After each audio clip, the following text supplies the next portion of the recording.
There was no question that Evening Magazine was a raging success here in Boston, but there were 4 other Westinghouse TV stations with evening shows of their own. And we also shared stories so that we could see what was happening in Pittsburgh and San Francisco.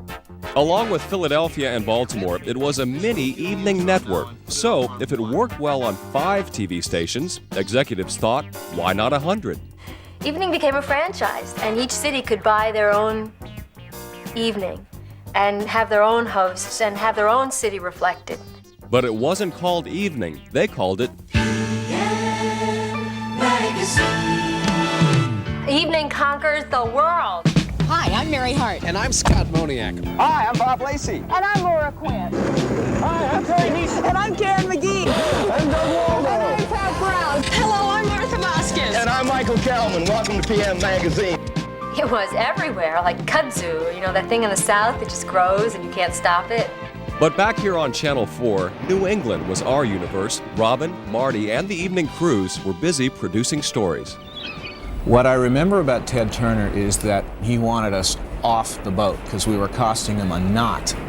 It was expletive-filled, salty yachtsman language. Get the blankety-blank off my blankety-blank boat, or I'm going to put you overboard and your gear.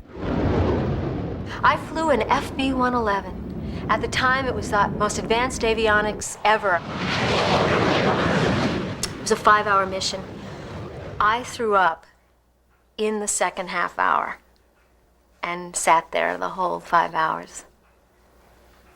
For evening. I got started, I think, the way most comedians got started. I remember I was in school one day. The teacher said to me, "If it's so funny, Mr. Leno." Well, who would have thunk it? This was this great, fresh face, this kid out of Andover. I got up one day, did about 10 minutes. I remember wandering around the streets of Back Bay with Lily Tomlin because we couldn't find a place to interview her, so we went to a friend's apartment with Lily Tomlin. So lucky. Hey, you want to buy a pot holder? Marvelous Marvin. I don't think he'd changed his name to Marvelous back then.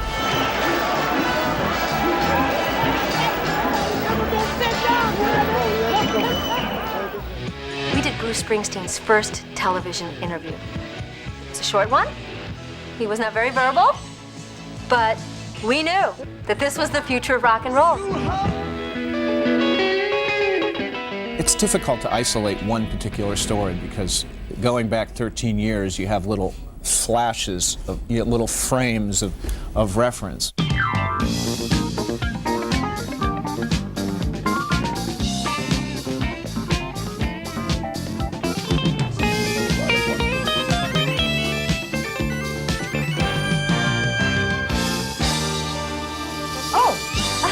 Hi, I'm Dr. Jim Wasco. For mild overweight problems, there are a variety of successful techniques.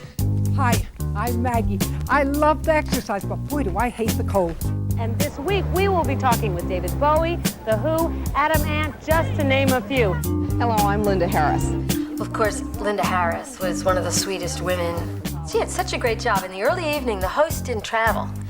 Linda did most of the traveling. And my great escape to California has brought me north from Los Angeles to San Francisco.